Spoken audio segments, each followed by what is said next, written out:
Hello friends, how are you. I hope कि आप लोग अच्छे होंगे और इस कोरोना पीरियड में आप लोगों की तैयारी अच्छी चल रही होगी।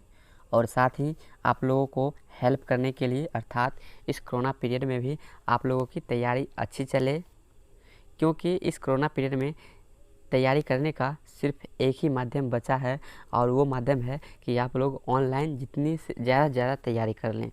अतः हम आप लोगों के लिए 1000 महत्वपूर्ण प्रश्नों के संकलन का डिस्कशन कर रहे हैं, जिसके तहत आज हम आप लोगों के लिए 1000 महत्वपूर्ण प्रश्नों के संकलन का पार्ट 15 लाए हैं, अर्थात पार्ट 15 लाए हैं। इन सारे क्वेश्चंस का डिस्कशन हम टोटल 20 पार्ट में कर रहे हैं। तो अभी तक हमने पार्ट 14 तक डिस्कशन कर चुके हैं।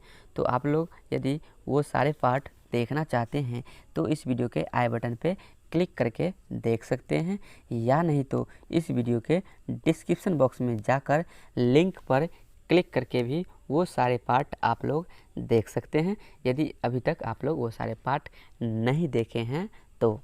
ठीक है, और आप लोगों को ज्ञात होगा कि इन सारे क्वेश्चंस का डिस्कशन जो है हम जीव विज्ञान के इस बुक से कर रहे हैं, और आप लोग जीव विज्ञान के इस बुक से भली भांति परिचित होंगे यदि आप लोग कम्पिटिटिव एग्ज़ाम्स की तैयारी कर रहे होंगे तो हमारा ये प्रयास आप लोगों को अच्छा लग रहा होगा।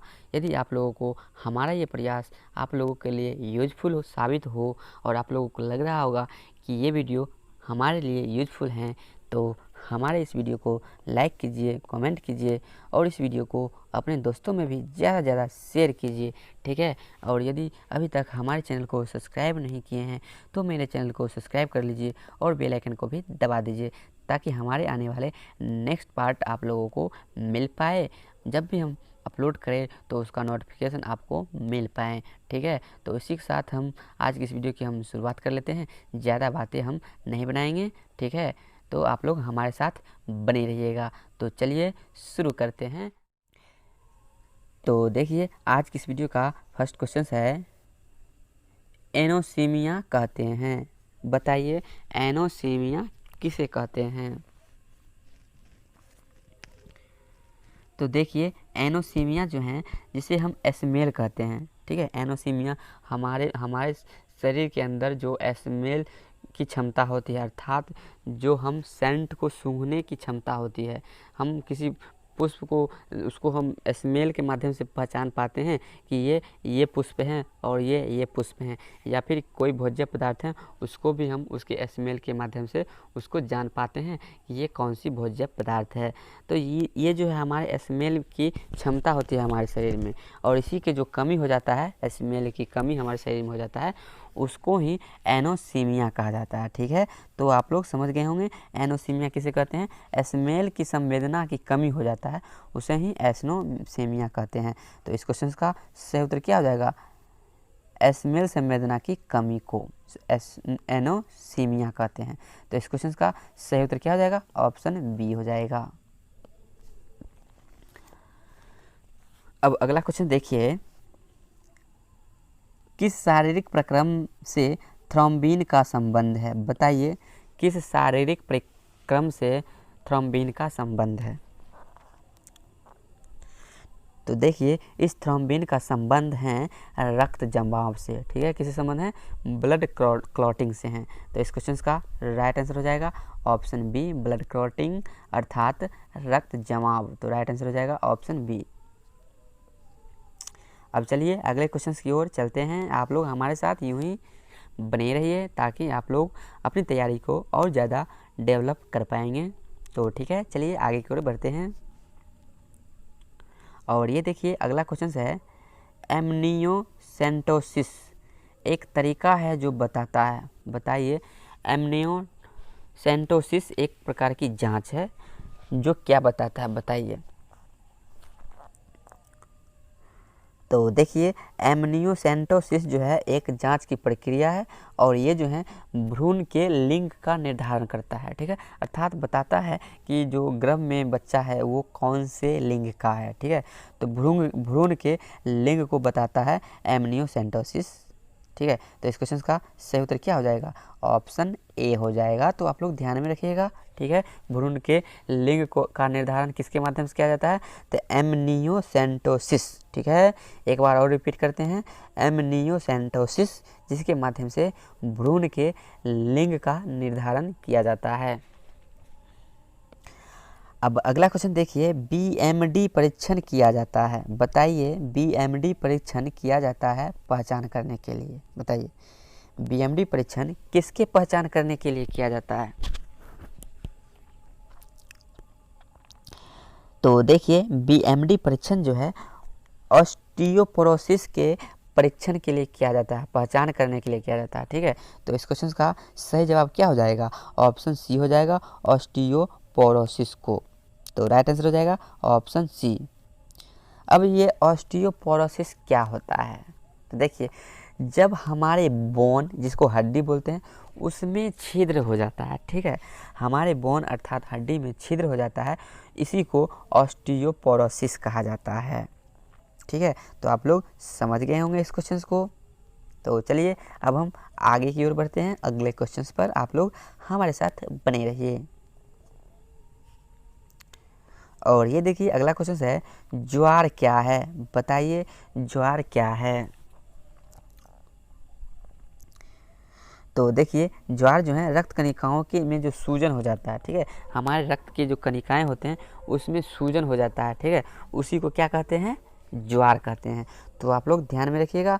तो इस क्वेश्चन का सही जवाब क्या हो जाएगा? ऑप्शन डी हो जाएगा, रक्त कणिकाओं के सूजन, ठीक है, रक्त कणिकाओं को सूजन को ही ज्वार कहा जाता है। तो इस क्वेश्चन का सही जवाब क्या हो जाएगा? ऑप्शन डी हो जाएगा। अब चलिए आगे बढ़ते हैं अगले क्वेश्चन पर। और ये देखिए अगला क्वेश्चन है, जैव कोशिका एनिमल सेल्स का कौन सा भाग पावर हाउस कहलाता है? बताइए जैव कोशिका का कौन सा भाग पावर हाउस कहलाता है? तो देखिए जैव कोशिका का ये जो माइटोकॉन्ड्रिया वाला जो भाग होता है, जिसे पावर हाउस कहा जाता है। तो इस क्वेश्चन का सही जवाब क्या हो जाएगा? ऑप्शन सी हो जाएगा, माइटोकॉन्ड्रिया, जिसे पावर हाउस कहा जाता है। अब चलिए आगे की ओर बढ़ते हैं, अगले क्वेश्चन की ओर। और ये देखिए अगला क्वेश्चन है, जैव कोशिकाओं में निम्नलिखित में से क्या एक अनुपस्थित होता है? बताइए जैव कोशिकाओं में निम्नलिखित में से कौन सा है जो अनुपस्थित होता है? तो देखिए जैव कोशिका में माइटोकॉन्ड्रिया पाया जाता है, केंद्रक भी पाया जाता है। अब देखिए जैव कोशिका में कोशिका भित्ति नहीं पाया जाता है, ठीक है, अर्थात कोशिका भित्ति तो जैव कोशिका में भी पाया जाता है, लेकिन वो कोशिका काइटिन की बनी होती है, वो कोशिका भित्ति, लेकिन ये सेलुलोज की कोशिका भित्ति है। और ये सेलुलोज की कोशिका भित्ति जो है ये पादप कोशिका में पाया जाता है। ध्यान में रखिएगा, सेलुलोज की कोशिका भित्ति पादप कोशिका में पाया जाता है, जबकि इस क्वेश्चन में जैव कोशिका के विषय में पूछ रहा है। तो इस क्वेश्चन का सही जवाब क्या हो जाएगा? ऑप्शन ए हो जाएगा, अर्थात जैव कोशिका में सेलुलोज की कोशिका भित्ति नहीं पाई जाती है, सेलुलोज की कोशिका भित्ति पादप कोशिका में पाई जाती है, ठीक है। तो आप लोग इसको ध्यान में रखिएगा। तो इस क्वेश्चन का सही जवाब क्या हो जाएगा? ऑप्शन ए हो जाएगा। अब चलिए आगे बढ़ते हैं अगले क्वेश्चन की ओर। और ये देखिए अगला क्वेश्चन है, प्रत्यास्थ प्लास्टिक उत्तक जो हड्डियों को एक साथ पकड़े रहते हैं उन्हें कहते हैं? बताइए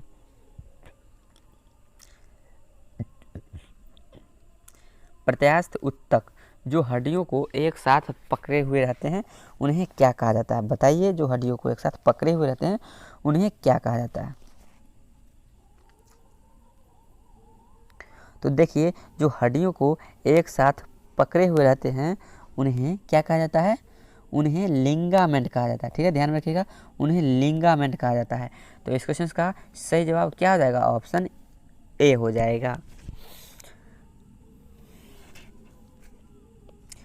अगला क्वेश्चन है, धूम्रपान से शरीर में ऑक्सीजन की कमी हो जाती है क्योंकि, बताइए, जब कोई व्यक्ति धूम्रपान ज़्यादा करता है तो उसके शरीर में ऑक्सीजन की कमी हो जाती है क्योंकि, तो देखिए, जब कोई व्यक्ति धूम्रपान करता है तो उसके शरीर में ऑक्सीजन की कमी हो जाती है क्योंकि रक्त में ऑक्सीजन की कमी तथा कार्बन मोनोऑक्साइड की मात्रा बढ़ जाती है, अतः उसमें ऑक्सीजन की कमी हो जाती है। तो इस क्वेश्चन का सही जवाब क्या हो जाएगा? ऑप्शन बी हो जाएगा, रक्त में ऑक्सीजन तत्व की कमी हो जाती है।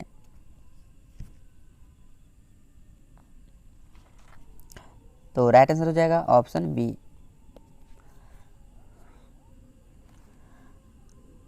अगला क्वेश्चन देखिए, जलचरों में भूचरों की अपेक्षा श्वसन की क्रिया तीव्र गति से होती है या तीव्र गति से होती देखी जाती है, इसका कारण हो सकता है, बताइए।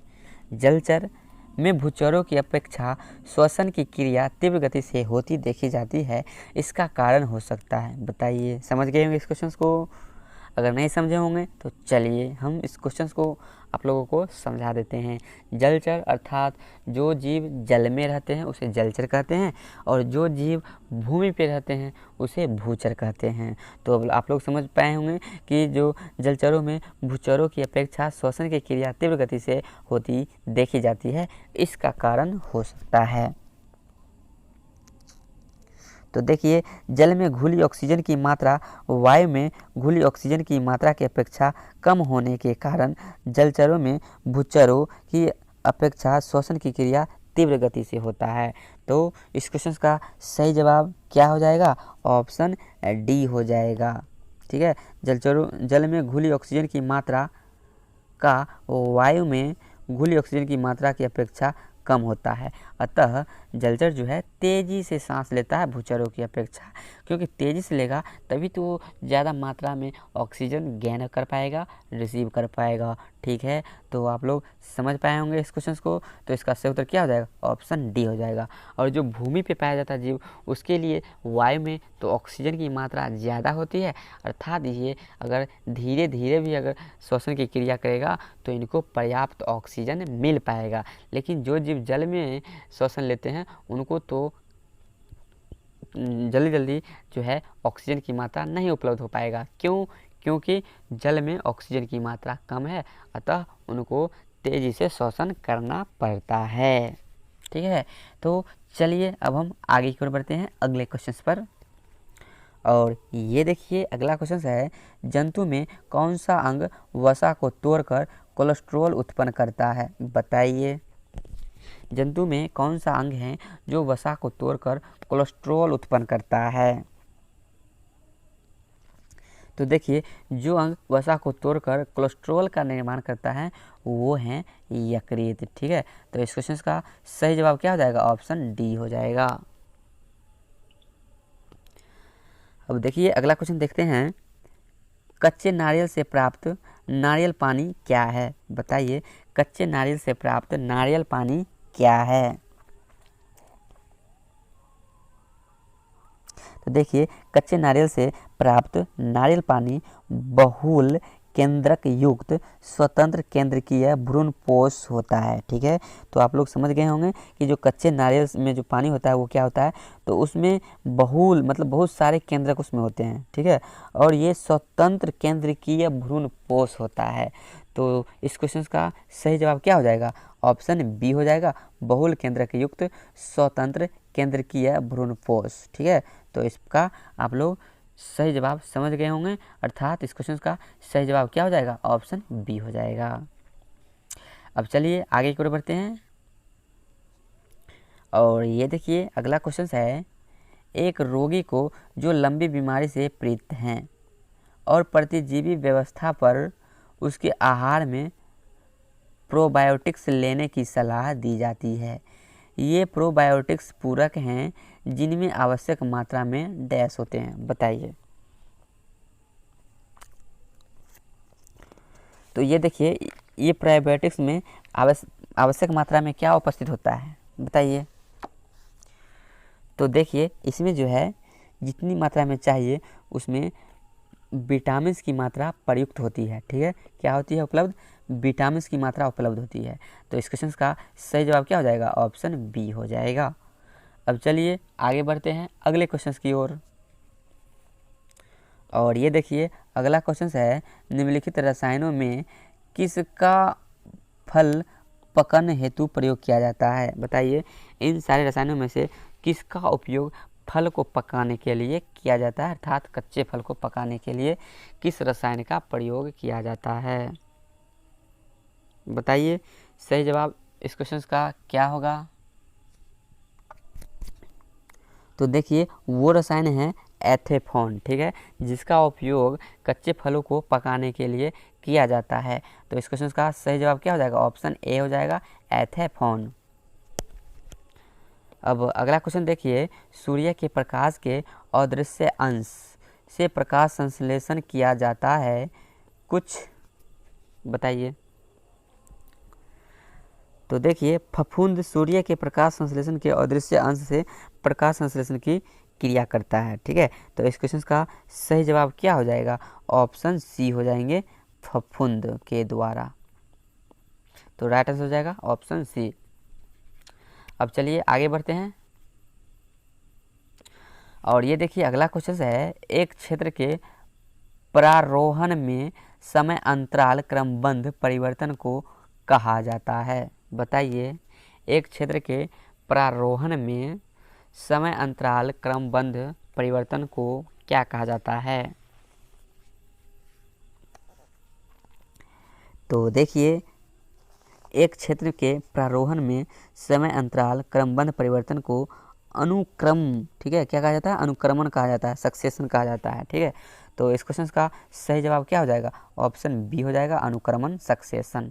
तो राइट आंसर हो जाएगा ऑप्शन बी। अब अगला क्वेश्चन देखिए, पर्यावरण किससे बनता है? बताइए पर्यावरण किससे बनता है? तो देखिए पर्यावरण जो हैं ये जीवीय घटकों से भी बनते हैं, ठीक है, जीवीय घटक से बनते हैं, हाँ बनते हैं। भू आकृतिक से के घटकों से बनते हैं, बिल्कुल बनते हैं।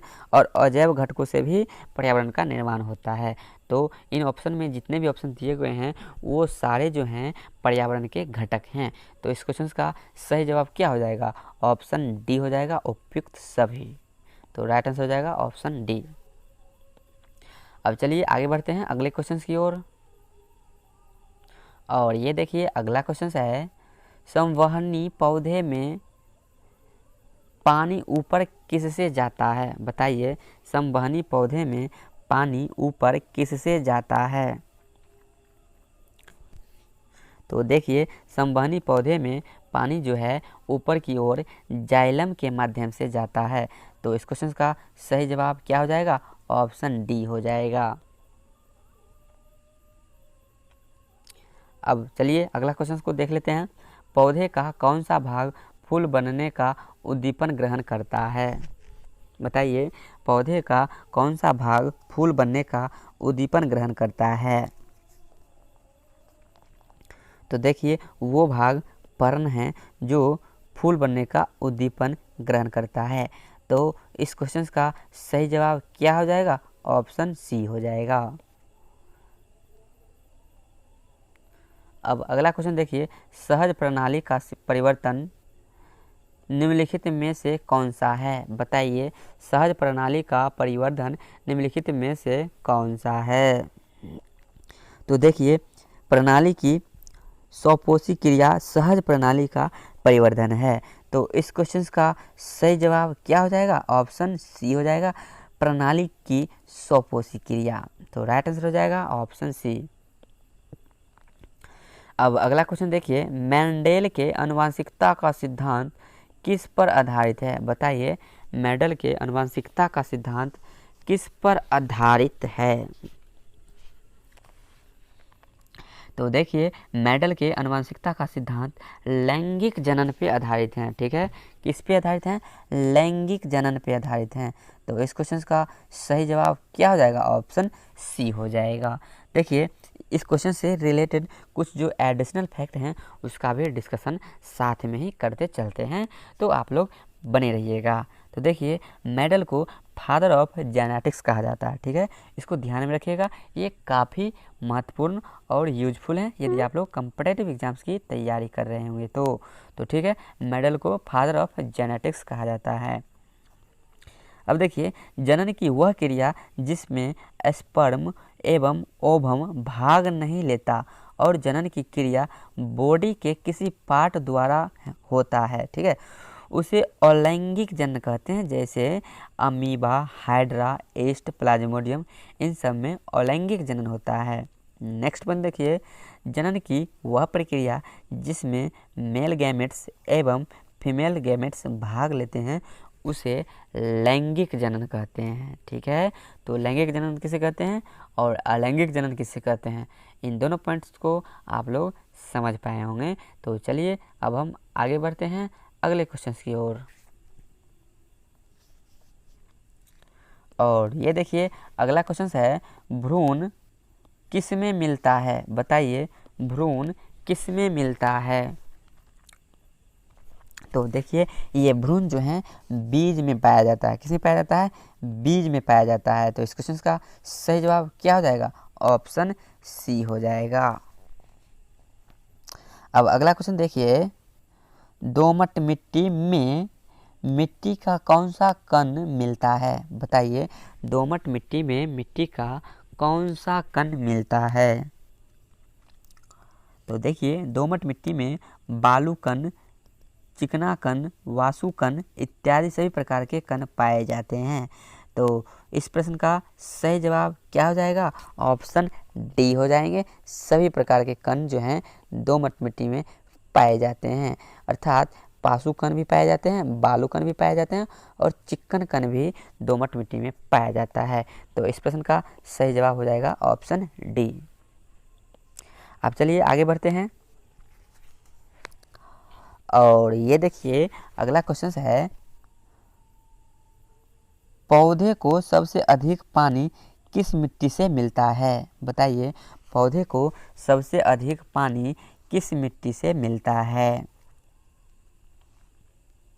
तो देखिए पौधे को सबसे अधिक पानी बलुई मिट्टी से मिलता है, ठीक है, किस मिट्टी से मिलता है, बलुई मिट्टी से मिलता है।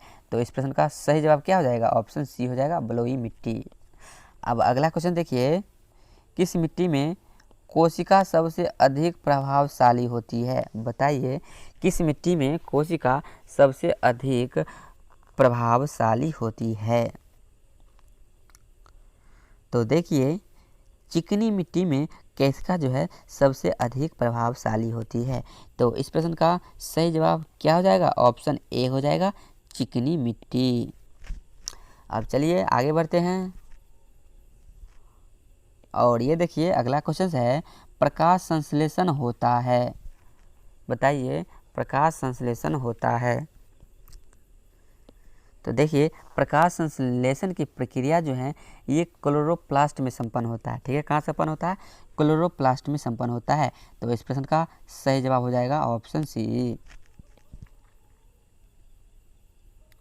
क्लोरोप्लास्ट को जो है किचन ऑफ प्लांट भी कहा जाता है, ठीक है, ध्यान में रखिएगा, ये एक्सटर्नल पॉइंट हैं कि क्लोरोप्लास्ट का क्या कहा जाता है। तो देखिए क्लोरोप्लास्ट को किचन ऑफ प्लांट कहा जाता है, अर्थात पौधों का रसोई घर क्लोरोप्लास्ट को ही कहा जाता है, इसको भी ध्यान में रखिएगा। अब अगला क्वेश्चन देखिए, लैंगिक जनन से आनुवांशिक विचरण कैसे होता है, बताइए लैंगिक जनन से आनुवांशिक विचरण कैसे होता है। तो देखिए लैंगिक जनन से आनुवांशिक विचरण जीन के सम्मिश्रण के क्रोमोसोम में बदलाव से होता है, जिसे जीन के मिश्रण होता है, ठीक है। तो इस प्रश्न का सही जवाब क्या हो जाएगा, ऑप्शन डी हो जाएगा, उपयुक्त सभी के द्वारा जो है लैंगिक जनन में आनुवांशिक विचरण होता है। तो इस क्वेश्चन का सही जवाब हो जाएगा ऑप्शन डी, अर्थात लैंगिक जनन में आनुवांशिक विचरण जीन के सम्मिश्रण से भी होता है, क्रोमोसोम में बदलाव से भी होता है और जीन के मिश्रण से भी होता है, ठीक है। तो आप लोग इसको समझ पाए होंगे। अब चलिए आगे बढ़ते हैं। और ये देखिए अगला क्वेश्चन है, निम्नलिखित में से कौन सी ग्रंथि सबसे बड़ी है, बताइए निम्नलिखित में से कौन सी ग्रंथि सबसे बड़ी है? तो देखिए वो ग्रंथि मानव शरीर के सबसे बड़ी ग्रंथि है, जो इस क्वेश्चन का सही जवाब भी है। तो देखिए वो ग्रंथि है यकृत, जो उपयुक्त ऑप्शन में से सबसे बड़ी ग्रंथि है। तो राइट आंसर हो जाएगा ऑप्शन ए। अब अगला क्वेश्चन देखिए, नवजात शिशु में कितनी हड्डियां होती है? बताइए नवजात शिशु में कितनी हड्डियां होती है? तो देखिए नवजात शिशु में हड्डियों की संख्या 300 होती है। ठीक है, कितनी होती है? 300 हड्डियों की संख्या नवजात शिशु में होती है। तो इस प्रश्न का सही जवाब हो जाएगा ऑप्शन डी। अब नवजात शिशु में हड्डियों की संख्या तो 300 होती है। तो अब बताइए एडल्ट में कितनी हड्डियों की संख्या होती है? तो देखिए एडल्ट में हड्डियों की संख्या होती है 206। इसको ध्यान में रखिएगा। अब चलिए आगे की ओर बढ़ते हैं अगले क्वेश्चन पर। और ये देखिए अगला क्वेश्चन है, नेक्स्ट क्वेश्चन है, हरे पौधे किसकी उपस्थिति में भोजन बनाते हैं? बताइए हरे पौधे किसकी उपस्थिति में भोजन बनाते हैं? तो ये क्वेश्चन तो काफ़ी ईजी है, इस प्रश्न का सही जवाब तो आप लोग दे ही देंगे।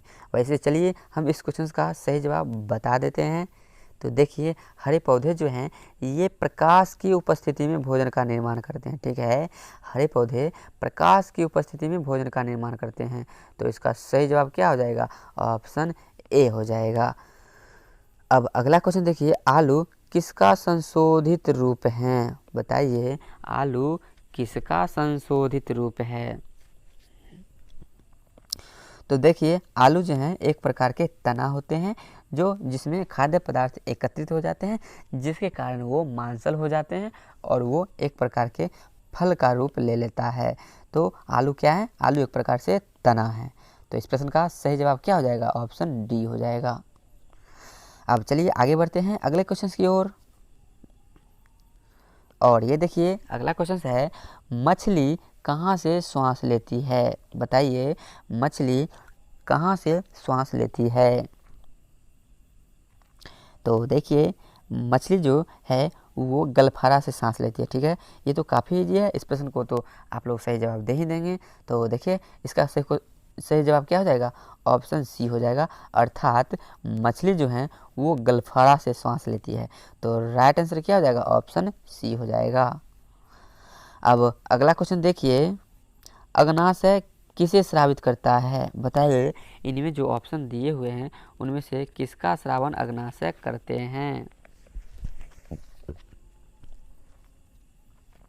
तो देखिए अग्नाशय जो है वो इंसुलिन का स्राव करते हैं। ठीक है, अग्नाशय जो है वो इंसुलिन का स्राव करते हैं। तो इस प्रश्न का सही जवाब क्या हो जाएगा? ऑप्शन ए हो जाएगा, इंसुलिन। ठीक है, अब चलिए आगे बढ़ते हैं। और ये देखिए अगला क्वेश्चन है, गुलाबी क्रांति संबंधित है। बताइए गुलाबी क्रांति संबंधित है। तो देखिए गुलाबी क्रांति का संबंध है प्याज से। ठीक है, गुलाबी क्रांति का संबंध है प्याज से। तो इस क्वेश्चन का सही जवाब क्या हो जाएगा? ऑप्शन डी हो जाएगा। अब बताइए श्वेत क्रांति का संबंध किससे है?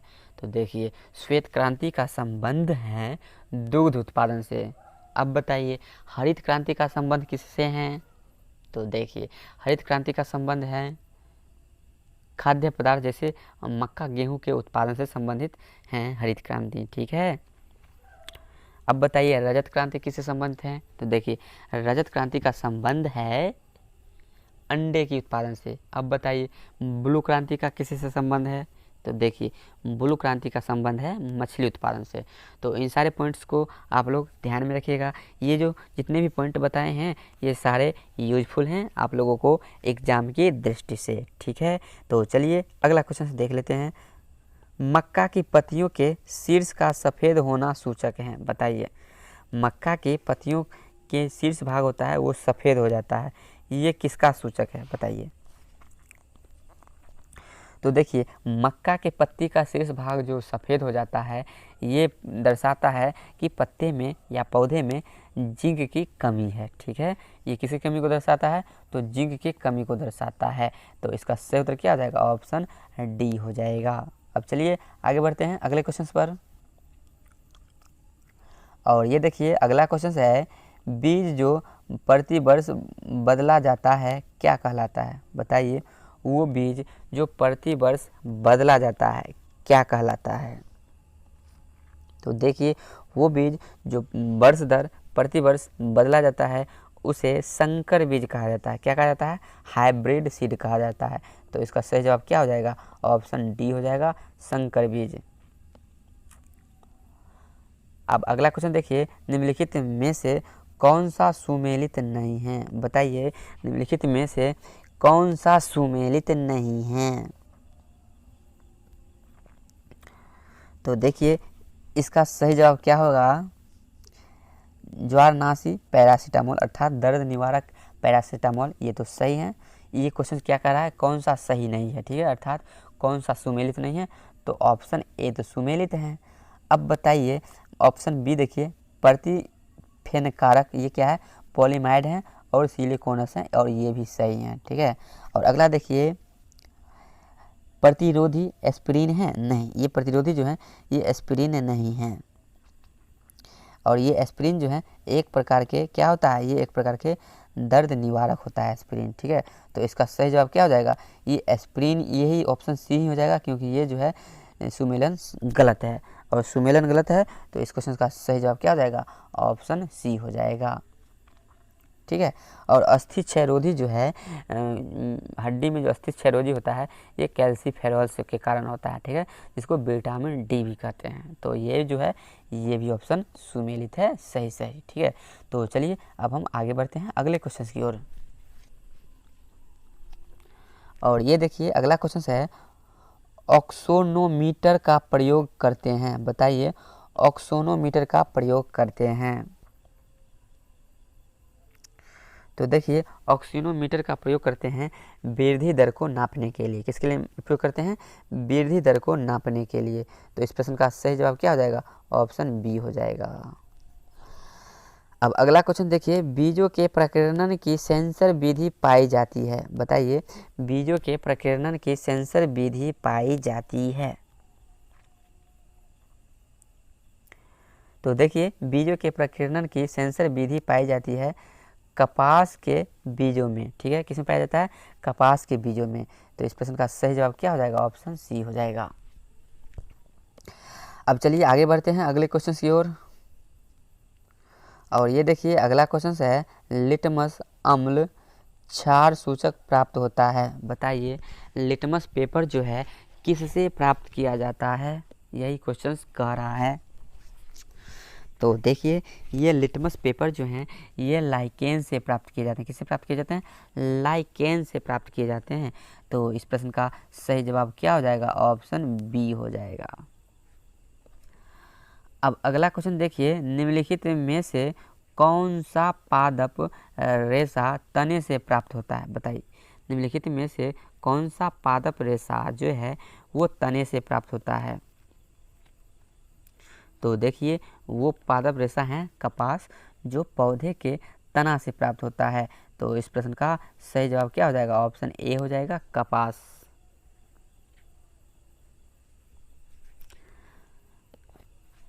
अगला क्वेश्चन देखिए, मादा जनन पथ में पहुंचने के पश्चात मानव शुक्राणु अपनी निषेचन क्षमता सुरक्षित रखते हैं? बताइए, मादा जनन पथ में पहुंचने के पश्चात मानव शुक्राणु अपनी निषेचन क्षमता सुरक्षित रखते हैं? बताइए, कितने समय के लिए? तो देखिए, 20 मिनट के लिए मादा जनन पथ में पहुंचने के पश्चात मानव शुक्राणु अपनी निषेचित क्षमता को सुरक्षित रखते हैं, अर्थात 20 मिनट के समय तक, ठीक है। तो इस प्रश्न का सही जवाब क्या हो जाएगा? ऑप्शन बी हो जाएगा, 20 मिनट के लिए सुरक्षित रहता है मानव का शुक्राणु मादा जनन में पहुंचने के बाद, ठीक है। तो इस प्रश्न का सही जवाब क्या हो जाएगा? ऑप्शन बी हो जाएगा। अब अगला क्वेश्चन देखिए, निम्नलिखित रोगों में कौन जीवाणु जनित रोग हैं? बताइए, निम्नलिखित रोगों में कौन हैं जो जीवाणु द्वारा होने वाला रोग हैं? तो देखिए, इन रोगों में से एक है ये यक्ष्मा, ठीक है, जो जीवाणु द्वारा होने वाला रोग है। तो इस प्रश्न का सही जवाब क्या हो जाएगा? ऑप्शन बी हो जाएगा। और यक्ष्मा क्या है बताइए? तो टीबी, ठीक है, जिसको ट्यूबरक्लोसिस भी कहा जाता है, टीबी को ही यक्ष्मा रोग कहा जाता है। अब चलिए आगे बढ़ते हैं। और ये देखिए अगला क्वेश्चन है, मानव कलाई में नाड़ी स्पंदन करती है, बताइए। मानव कलाई में नाड़ी स्पंदन करती है, बताइए सही जवाब क्या होगा? तो देखिए मानव कलाई में नाड़ी स्पंदन उसी दर पर करती है जिस पर हृदय में गति होता है, उसी दर पर नाड़ी में भी स्पंदन होता है। तो देखिए हृदय जो है 1 मिनट में 72 बार धड़कता है, ठीक है, हृदय 1 मिनट में 72 बार धड़कता है, इसको भी ध्यान में रखिएगा। तो वैसे हम इस क्वेश्चन की बात करते हैं तो देखिए मानव कलाई में नाड़ी स्पंदन करती है उसी गति पर जिस पर हृदय में गति होती है। तो इस क्वेश्चन का सही जवाब क्या हो जाएगा? ऑप्शन सी हो जाएगा। अब अगला क्वेश्चन देखिए, निम्नलिखित में से कौन एक कीट नहीं है, बताइए। निम्नलिखित में से कौन एक कीट नहीं है? तो देखिए इनमें से मकड़ी जो है ये एक प्रकार के कीट नहीं हैं, अर्थात ये कीट के श्रेणी में नहीं आते हैं। तो इस क्वेश्चन का सही जवाब क्या हो जाएगा? ऑप्शन डी हो जाएगा। अब चलिए आगे बढ़ते हैं। और ये देखिए अगला क्वेश्चन है, परितृप्ति एवं प्यास के केंद्र मानव मस्तिष्क के निम्नलिखित में से किस भाग में अवस्थित हैं, बताइए। परितृप्ति एवं प्यास के केंद्र मानव मस्तिष्क के निम्नलिखित में से किस भाग में अवस्थित हैं? तो देखिए ये परितृप्ति एवं प्यास का केंद्र जो है मानव मस्तिष्क के हाइपोथैलेमस वाले भाग में स्थित होता है। किसमें होता है? हाइपोथैलेमस वाले भाग में स्थित होता है। तो इस प्रश्न का सही जवाब क्या हो जाएगा? ऑप्शन बी हो जाएगा, हाइपोथैलेमस से। तो राइट आंसर हो जाएगा ऑप्शन बी। अब अगला क्वेश्चन देखिए, निम्नलिखित में से कौन एक प्राइमेट आधुनिक मानव का निकट संबंधित है, बताइए। इन प्राइमेट में से कौन है जो मानव का निकट संबंधी है? तो देखिए गोरिल्ला एक प्राइमेट है, ठीक है, जो आधुनिक मानव का निकट संबंधित है, ठीक है। गोरिल्ला क्या है? गोरिल्ला एक प्रकार के प्राइमेट है जो आधुनिक मानव के निकट संबंधित है। तो इस प्रश्न का सही जवाब क्या हो जाएगा? ऑप्शन बी हो जाएगा। और नेक्स्ट क्वेश्चन है, RH कारक का नाम संबंधित है एक प्रकार के, बताइए। ये RH फैक्टर जो है ये किससे संबंधित है? तो देखिए ये RH जो है ये बंदर से संबंधित है, जिसको रिसस मंकी कहा जाता है। रिसस मंकी उसका नाम था और उसी मंकी से ये RH फैक्टर्स का नाम जुड़ा है। तो इस क्वेश्चन का सही जवाब क्या हो जाएगा? ऑप्शन सी हो जाएगा, बंदर से, ठीक है। तो इस क्वेश्चन का सही जवाब क्या हो जाएगा? बंदर से।